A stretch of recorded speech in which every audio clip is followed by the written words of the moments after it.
En este programa se describe el peor escenario posible, fruto de lo que podría ser la próxima plaga. Una pandemia mundial de gripe aviar. Los sucesos que se relatan se idearon para ilustrar esta hipótesis, pero son plausibles y precisos desde el punto de vista científico. La próxima plaga. Es la crisis sanitaria más devastadora de la historia. La cifra de fallecidos supera los 200 millones y varios millones de personas más están gravemente enfermas. Las reservas de alimentos son cada vez más reducidas y los muertos y moribundos cubren literalmente las calles de las ciudades. Las comunidades se encuentran en cuarentena. El presidente se ha refugiado en un búnker oculto. Los ejércitos del mundo están en alerta dispuestos a enfrentarse a un enemigo contra el que nunca les enseñaron a combatir. Es la gran pandemia de gripe aviar, la próxima plaga. Una pira funeraria de decenas de millones de muertos en los países pobres. Probablemente sea el problema sanitario público de índole infecciosa más serio que hayamos visto jamás en este país. Estamos tan mal preparados que algo así acabaría con nosotros. Una crisis que muchos vaticinaron y que otros tantos confiaron en poder evitar, ha sumido el mundo en el caos. ¿Cómo sucedió? ¿Cómo se extendió un virus por todo el planeta cambiando la historia en cuestión de días? La ciencia ha especulado durante largo tiempo con la posibilidad de que una forma de gripe aviar sea el detonante de una pandemia, de una epidemia mundial que afectaría a cientos de millones de personas. El caso que están a punto de ver se fundamenta en las últimas investigaciones de la Organización Mundial de la Salud y de los Centros para el Control de Enfermedades, y es tan solo un dramático ejemplo de aquello a lo que podríamos tener que enfrentarnos si se declara la próxima plaga. No es un caso real, pero sí plausible, e incluso podría resultar profético. Es algo que me hace perder el sueño, y creo que de todo aquello en lo que hemos estado trabajando durante los últimos 30 o 40 años, quienes nos dedicamos a la sanidad pública, es lo que tiene un mayor potencial, con diferencia, de causar una verdadera catástrofe. Nuestra apocalíptica historia comienza en un lejano pueblo vietnamita. Allí hay una granja de aves de corral cuyo dueño ignora que uno de sus animales ha sido afectado con un virus letal, el H5N1, que ha comenzado a mutar. Hemos de comprender la relación entre personas y animales. Existen aproximadamente 1.400 enfermedades infecciosas que afectan a los seres humanos, de las cuales 2/3 partes se transmiten de los animales a personas. Durante años el virus se transmitió de un animal a otro, infectando a grandes poblaciones de pollos y pavos para pasar por último a los cerdos. No hace mucho experimentó una mutación que le permitió transmitirse de los animales a los humanos. La pregunta para la que ninguna importante investigación sobre gripe aviar tiene respuesta es por qué no se ha desarrollado aún una cepa pandémica. Sabemos que la gripe aviar, que se encuentra actualmente en circulación, probablemente ya posea la mitad de las mutaciones que necesita para transmitirse entre los seres humanos. Esa pandemia podría desatarse esta misma temporada de gripe o no declararse hasta dentro de unos años. Pero Mike Leavitt, secretario de Sanidad y Servicios Humanos de los Estados Unidos, declaró que, en su opinión, la aparición de una pandemia era casi inevitable. En el otoño de 2005 habían muerto ya más de 60 personas. Pero ahora, tras una nueva y desastrosa mutación, el virus también ha dado el paso que muchos temían y ha empezado a transmitirse con gran rapidez de una persona a otra. En el sudeste asiático, un gran porcentaje de la población mantiene en su vida diaria una estrecha relación con aves de corral y cerdos. Y esa es la clase de tubo de ensayo de la que surgen los nuevos virus de la gripe, que luego pasan a la gente, y desde allí, desde el sudeste asiático, se extienden a la población humana de todo el planeta. Una pandemia de gripe comenzaría a afectar a este país en el mismo instante en que se declarara en cualquier otro lugar del mundo. En cuestión de horas, el granjero, o alguien a quien este hombre se lo transmitió, pasará el virus a decenas de personas. Habrá quien no sea más que un mero portador, pero otros comenzarán a sentirse enfermos en las siguientes 48 horas. Una de esas personas es una mujer estadounidense que se encuentra de visita en Vietnam. Nunca ha visto al dueño de la granja de pollos y tampoco ha estado siquiera en su pueblo, pero le compró un periódico a un vendedor ambulante que vive cerca de él. Ese fortuito encuentro hará de ella la paciente cero, la primera persona en llevar el virus hasta Norteamérica. A veces una persona puede transmitir la gripe antes incluso de saber que la tiene, lo que complica la situación. Un enfermo de gripe no necesariamente ha de tener tos o sentirse resfriado. Es posible que el virus estuviera en su cuerpo mucho antes de que comenzaran los síntomas. El microorganismo además puede permanecer fuera de un ser vivo, por ejemplo, en los pomos de las puertas o en ciertas superficies. Es extremadamente resistente y tiene la capacidad de transmitirse de ese modo, por lo que resulta muy difícil contenerlo. En Ciudad Ho Chi Minh, la paciente 0 sube a bordo del vuelo 813 con destino a San Francisco sin saber que es portadora del virus. Durante el viaje entabla un contacto muy cercano con otros 2 ocupantes del avión y pronto el aparato se convierte en una enorme placa de Petri voladora, un caldo de cultivo perfecto para la difusión del virus. Es como una enorme locomotora tratando de arrancar. Al principio todo va muy lento y poco a poco las ruedas comienzan a girar y a moverse más y más rápido. Así se producirían los primeros contagios, pero enseguida esas personas se enfermarían y todas ellas empezarían a propagar el mal. Aunque no se dan cuenta, son los eslabones de una letal cadena. En cuestión de días, casi la mitad del pasaje del vuelo estará al borde de la muerte. Los viajeros descienden del avión en San Francisco y se pierden entre la multitud. Un estornudo, una tos, un apretón de manos y la gripe seguirá extendiéndose. Algunas de las personas que iban a bordo del vuelo original han tomado otros aviones llevando consigo mucho más que su equipaje. El virus está a punto de dispersarse. Al final, infectará a casi la mitad de la población del planeta. Como todos los virus, esta mutación del H5N1 es invisible. Viaja por el aire y los pulmones de un huésped humano la absorben con facilidad. El virus se dirige a la parte posterior de la garganta y a las membranas mucosas que revisten los conductos bronquiales. Una vez allí penetra en las células y comienza a multiplicarse. Cada nuevo virus se multiplica 100.000 veces en el transcurso de una hora. Las membranas mucosas de los tubos bronquiales de la parte posterior de la garganta empiezan a irritarse y se inflaman. A continuación aparece la fiebre. El enfermo pierde el apetito, empieza a sentirse mal y solo quiere irse a la cama. Luego llega la tos, una tos seca. La temperatura continúa subiendo y el malestar aumenta a medida que pasan las horas. El veloz ataque del germen es imparable. La inflamación de los bronquios brinda una oportunidad a las bacterias que normalmente se encuentran en la garganta de bajar hasta el árbol bronquial. Una vez allí alcanzan los pulmones y provocan una neumonía bacteriana. Un fluido inunda los pulmones. Tendríamos que utilizar respiradores artificiales especiales con el fin de suministrar al enfermo el oxígeno que necesita para seguir viviendo. Pero si la situación empeorara demasiado, quedaría en coma y pese a todo lo que hiciéramos, podría morir. El enfermo respirará con dificultad, asfixiado por el líquido que anega sus pulmones, y se irá debilitando hasta que por fin se ahogará en su propia mucosidad. Es una muerte horrible que, sin embargo, ya se ha visto antes en la historia. La pandemia de gripe más letal del siglo XX, la gripe española de 1918, comenzó de forma muy parecida a como lo ha hecho nuestro catastrófico escenario, con pájaros. Esa plaga acabó con unos 100 millones de personas en todo el mundo, la mayoría jóvenes y sanas.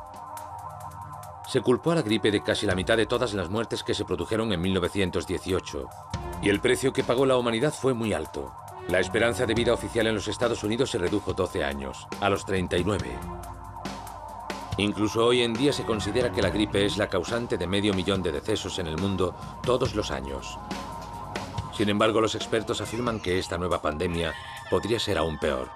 Si sucediera algo similar a lo acontecido en 1918, estaríamos ante la posible muerte de entre 180 y 360 millones de personas en el mundo. Y aunque la pandemia no fuera de las más virulentas, seguiríamos hablando de muchas más muertes de las nunca vistas. Una gripe aviar de esas características acabaría con un 8, un 9, un 10% de la gente que la contrajera. La cepa de 1918 provocó una masacre en todo el mundo, pues cegó la vida de entre un 2 y un 2,5% de los infectados. De modo que, si nos enfrentamos a un monstruo así, que se extiende con tanta rapidez y de manera tan destructiva, no nos quedará más remedio que recurrir nuevamente a técnicas sencillas que se utilizaban hace varios siglos, como por ejemplo la de refugiarnos en nuestros hogares. Pero al final del primer día, ninguna de las personas infectadas se ha dado cuenta siquiera de que es portadora. Y el tiempo sigue corriendo. La nueva plaga ha llegado.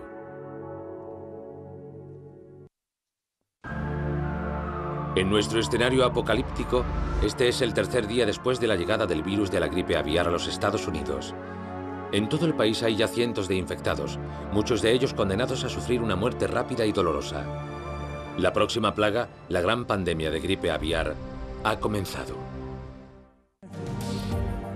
Una empresaria estadounidense que entró en contacto con el virus lo llevó consigo en un vuelo desde Ciudad Ho Chi Minh hasta San Francisco. Otros 2 pasajeros que se sentaban junto a ella estaban transmitiendo ahora el virus en distintas ciudades separadas por miles de kilómetros. Las pequeñas semillas de la enfermedad comienzan a echar raíces. Para entonces ya habrían mantenido un contacto muy cercano con un número considerable de personas a las que podrían haber infectado. Luego, esos individuos enfermarían y el proceso empezaría a repetirse. El virus de la gripe es un agente infeccioso con una capacidad de transmisión extremadamente asombrosa.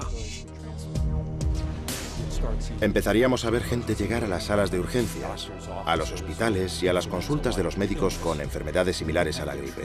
Tendríamos que seleccionarlos, que identificar a los enfermos graves, a quienes realmente necesitan atención médica, porque con franqueza, no disponemos de medicamentos suficientes para todos. En primer lugar, separaríamos parte de la sala de urgencias para tratar únicamente a quienes presentaran dolencias similares a la gripe. Ampliaríamos las horas de consulta e incrementaríamos el personal para atender a los enfermos. Pero su número sería cada vez mayor, por lo que nos veríamos obligados a recurrir a los pabellones normales e intentaríamos trasladar a los pacientes allí ingresados para hacer sitio a los recién llegados. Luego, a medida que aumentara el número de enfermos, tendríamos que interrumpir las admisiones optativas. Las intervenciones optativas se acabarían y cerraríamos pabellones especiales para atender en ellos a la gente realmente enferma. Instalaríamos a esos pacientes en lo que denominamos salas de aislamiento, que son espacios que poseen sistemas de ventilación independientes de los del resto del hospital. Puesto que los médicos solo pueden crear una vacuna una vez que el virus se ha desarrollado, pasarán meses antes de que se consiga lo que pueda proteger al hombre de esta nueva cepa de gripe. Pero la única forma de tratar la enfermedad son los fármacos antivirales, medicamentos que combatan a este virus específico tras la infección. Sin embargo, por el momento Estados Unidos se halla prácticamente indefenso. El problema es que hoy por hoy las reservas de antivirales de los Estados Unidos no son las adecuadas. Si la enfermedad emergiera en múltiples localizaciones y se extendiera con mayor rapidez, el uso de antivirales no sería una estrategia adecuada. Se cree que el único antiviral capaz de vencer a la gripe aviar se llama Tamiflu. Es una pastilla que ha de tomarse 2 días después de la aparición de los primeros síntomas. La FDA lo aprobó en 1999, pero un fabricante de medicamentos ha limitado y controlado rigurosamente su producción. Estados Unidos ha tardado mucho en efectuar pedidos de Tamiflu, un fármaco cuya producción es complicada y requiere mucho tiempo. El año pasado comenzó a preocuparme y mucho que el gobierno no estuviera preparado para hacer frente a un brote de gripe aviar. Con las existencias de antiviral Tamiflu de que disponemos, solo podríamos suministrar tratamiento a un 1% de la población del país y todavía no contamos con investigaciones adecuadas para la elaboración de vacunas. De hecho, solo una planta produce vacunas aquí. En cambio, Inglaterra tiene cubierta al 25% de su población, Francia al 20% y Canadá al 17%. ¿Por qué entonces nosotros solo llegamos a un 1% de los ciudadanos? Es inconcebible. Pero no todos los enfermos tratados con Tamiflu sobreviven. Existen tremendas dudas sobre la efectividad del Tamiflu y creo que en este punto hay que hablar con gran claridad. El medicamento puede funcionar y puede no funcionar. Sin embargo, la cuestión es que mientras la gripe inicia su letal andadura, los medicamentos escasean. El resultado, preocupación, enojo y pánico. Habrá que tomar decisiones muy difíciles. ¿Les suministraremos el medicamento a los empleados de la sanidad para impulsarles a acudir a trabajar todos los días, pues no existe una vacuna y el acceso a las máscaras protectoras es limitado? ¿O será mejor guardarlo para nuestros funcionarios electos o para las personalidades influyentes en el mundo con el fin de evitar una crisis en el gobierno propiciada por el fallecimiento de nuestros dirigentes más antiguos? En cambio, si estalla una guerra, ¿se lo daremos a los militares? La comunidad médica ya ha establecido ciertas directrices al respecto. Tienen prioridad los responsables médicos de áreas críticas y el personal sanitario más importante, así como algunos policías y bomberos. A continuación están quienes velan por los enfermos más graves y, por último, las mujeres encinta y los políticos. Los virus se propagan con tal rapidez que los hospitales y clínicas se encuentran desbordados. No estoy muy segura de que haya alguna ciudad realmente preparada para atender a los cientos de miles de pacientes que podrían necesitar respiración artificial. No creo que existan respiradores suficientes para responder a una situación así, a gran escala. Una situación jamás vista en los Estados Unidos. La pandemia se multiplica y extiende en decenas de localidades al mismo tiempo. En San Francisco y por toda la costa oeste. En Nueva York y en la costa este, incluso en puntos escasamente poblados del medio oeste y del sur. También surge al mismo tiempo en todos los rincones del mundo, en Asia y Europa, y en las remotas islas del Pacífico Sur. Cualquiera puede transmitir la enfermedad, incluso a través de un contacto momentáneo y casual. Una de las cosas más importantes que hay que comprender sobre la gripe aviar es que la mayor parte de la humanidad se encuentra completamente expuesta ante tamaña amenaza. Los países pobres carecen de reservas de antivirales y además no tienen y probablemente no tendrán acceso a las vacunas. Norteamérica empieza a enfrentarse a su propia historia, una historia aterradora. Las comparaciones con la pandemia de gripe de 1918 son inevitables y atroces. La pandemia de 1918 fue horrible. Cuentan que los muertos eran tantos que no había suficientes ataúdes para ellos. Que cuando un enfermo fallecía en su hogar no había personas necesarias para trasladar el cadáver porque a todo el mundo le aterraba la posibilidad de entrar en las casas de los difuntos. Dicen que algunos pueblos perdieron el 90% de sus habitantes y que muchos jóvenes sanos murieron tan solo 48 horas después de contraer la enfermedad. Hubo casos también de niños que fueron hallados en sus casas hambrientos, sedientos y desamparados mucho después de que sus padres sucumbieran a la epidemia. A la gente empezaba a preocuparle que la historia se repitiera cuando de repente, pasados 7 días desde el inicio de la pandemia, comienzan a aparecer las primeras víctimas. Una de ellas es la paciente cero del vuelo 813, la que llevó la gripe a los Estados Unidos. La pandemia entra en una nueva y estremecedora fase. El día que muchos temían ha llegado. Nos enfrentamos a una posibilidad muy real. El fallecimiento de cientos, de miles o quizás incluso de varios millones de norteamericanos en el peor de los casos.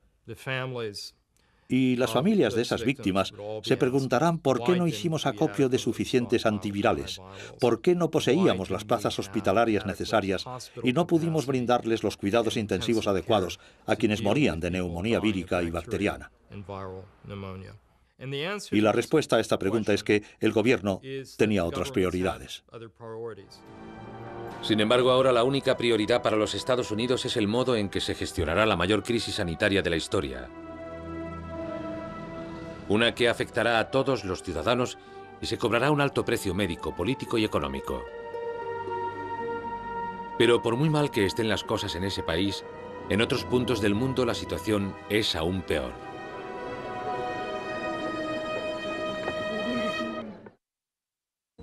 Durante la segunda semana de la próxima plaga, Estados Unidos se enfrentará a una crisis de proporciones descomunales.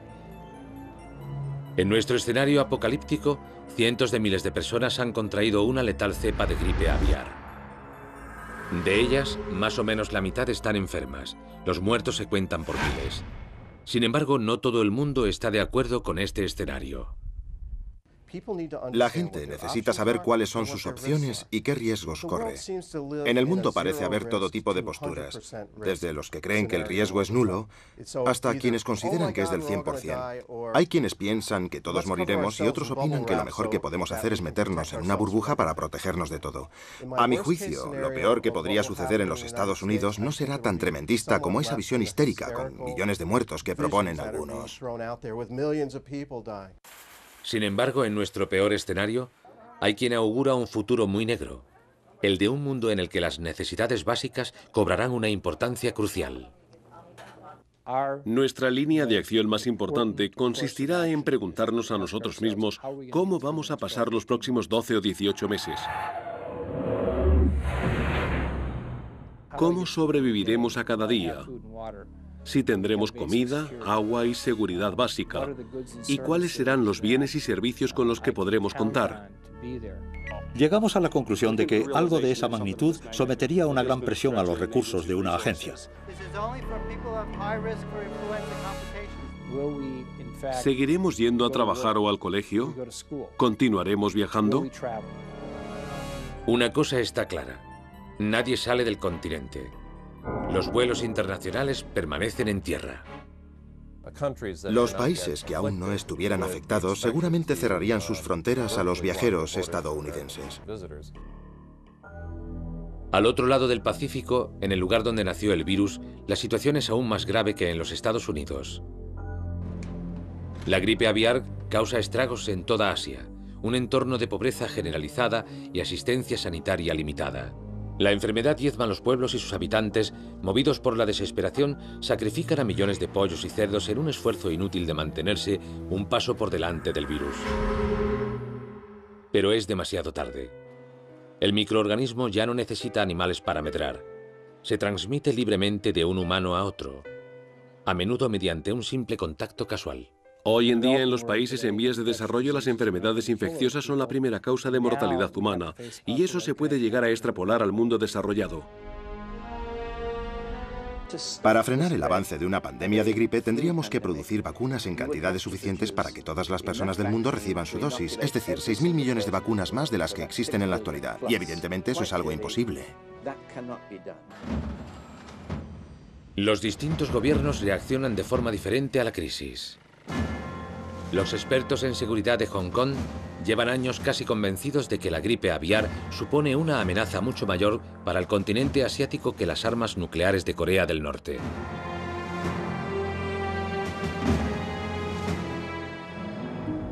En el hemisferio sur, el continente insular de Australia, ya aislado por los océanos, intenta separarse aún más cerrando sus aeropuertos y puertos marítimos al mundo exterior.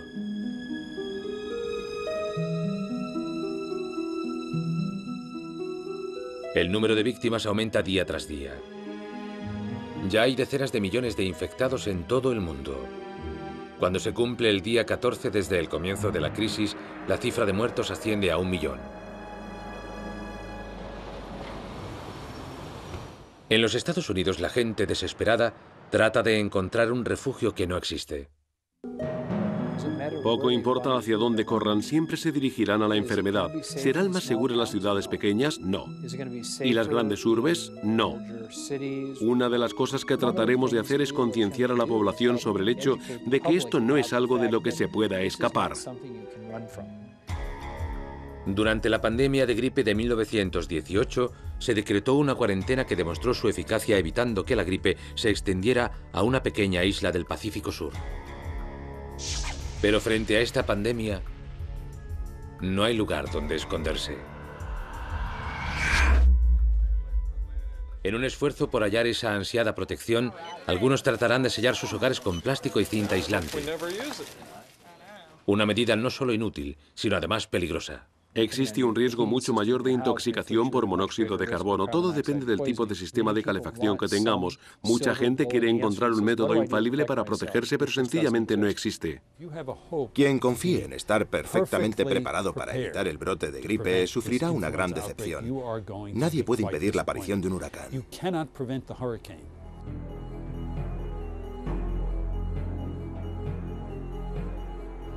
Y este huracán arrasa los Estados Unidos, segando a su paso millones de vidas.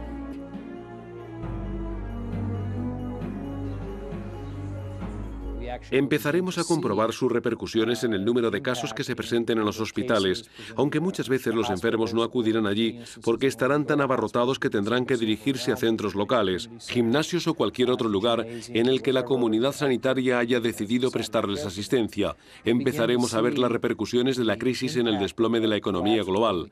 Los desplazamientos entre países se reducirán de forma drástica y determinados bienes comenzarán a escasear. A la culminación de todos esos acontecimientos se sumará la repercusión psicológica en la sociedad que llevará a toda la población a preguntarse: ¿seré yo el siguiente? Seguramente las industrias dejarían de funcionar y las empresas y los colegios cerrarían. No soy un economista lo suficientemente